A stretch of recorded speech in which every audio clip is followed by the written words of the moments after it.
Okay, so good afternoon, everyone. I'm happy to walk you through one of the projects I'm working on as a part of my PhD. So yes, as was mentioned, I'm a PhD student in a DTU Biosustain, and I'm working on making computational tools for different aspects of metabolomics and big data in metabolomics. Yes, and thank you, Thomas, for leading up to my talk by mentioning the untargeted metabolomics and metabolite identification, because this is exactly what I'm going to talk about today. We are working with the type of data that are used in untargeted metabolomics to identify the molecule structures, which ideally could be even novel molecule structures, but also it would be just great if we could identify as many as we could from tandem mass spectrometry. And in this case, we couple it with liquid chromatography. So our goal is to go from the fragmentation pattern of the molecule to kind of assemble it back to get the full molecule structure. And the normal workflow in untargeted metabolomics can go different ways, so which are usually combined in one study. So first thing that comes to mind when you get a spectra that you want to identify is to go on and search for it in a spectral library, the one that maybe you have in-house or something that's been assembled. There are many great spectral libraries out there for anyone to search in, for example, GNPS, HMDB, MassBank, or MassBank of North America, which has like a nice assembly of several databases. And that works, it gives you some hits usually, but it's also a very hard task due to the fact that the spectra look really different on different instruments and different instrument settings, or even different batches, and like everyone can agree that it's not that straightforward to identify the spectra just from the search. That's why in the last years, it's been a really important research topic to try and improve the identification rates with some algorithmic predictions. And for that, there can also be like several strategies one can go for. Some algorithms focus on predicting the artificial spectra given the molecule structure, for example, MetFrag, which can let you to improve the quality of your in-house spectral library, for example. And other algorithms like Sirius would go directly predicting structures from the spectra. And on this algorithm, I would like to stop a little bit more. So Sirius is the algorithm that showed the top performance in the CASME challenge, which is the assessment of small molecules identification. And it works roughly in the following way. So using the fragmentation trees and machine learning tools, the chemical structural fingerprint is predicted from the tandem mass spectra. And the chemical structural fingerprint is basically just a bit string of zeros and ones, where one would mean that the certain predefined substructure is present in the molecule, and zero would mean it's not there. And that means that any molecule structure you can basically describe in that way, like are there some structures that are there or not? And once you predict this object from your spectra, you can go on and try and search in a library, like in a compound library of different molecule structure. You can see which fingerprint is more similar to your fingerprint, and that's how you do your search. However, even though it's a really elegant way of thinking about it, and also this object, like the structural fingerprint, it's something that is really human readable and intuitive. You can get like some intuition about what molecule is like. However, there are a couple of drawbacks there. For example, first of all, your search results are really determined by the compound library that you're using to search for your fingerprint at.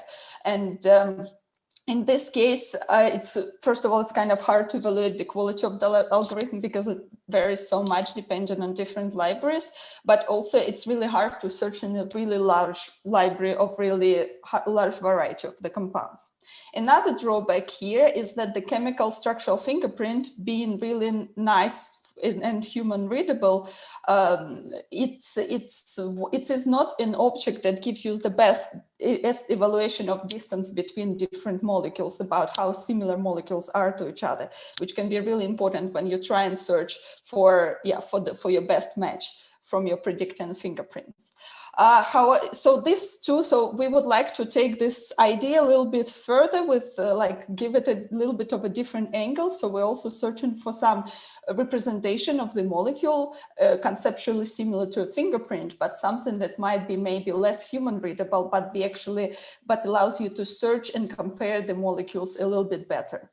And for that, I'd like to take us like a step back and try to describe in general the problem of dimensionality reduction, which I'm sure you all are familiar with from different experiments, different analysis that it's needed to be done in the experiments. So for example, everyone is familiar with the PCA algorithm, which takes some of your high dimensional object and using linear transformations, it reduces it to some smaller dimensional object, which is like better for visualizing and better for clustering things and so on. And we would like to get something similar, but from way more complex objects than just a vector, you know, of certain dimensions with linear dependencies. So we would like to get the molecular encoding that's representative of the molecular objects, and consider that we are given very complicated objects like spectra and chemical structures. We need something more complex. We need the algorithm that's able to capture more complex dependencies, and that would be a deep learning algorithm. In this case, we are using the deep learning algorithm that's called variational autoencoder, and that's something that's used in unsupervised learning in many domains.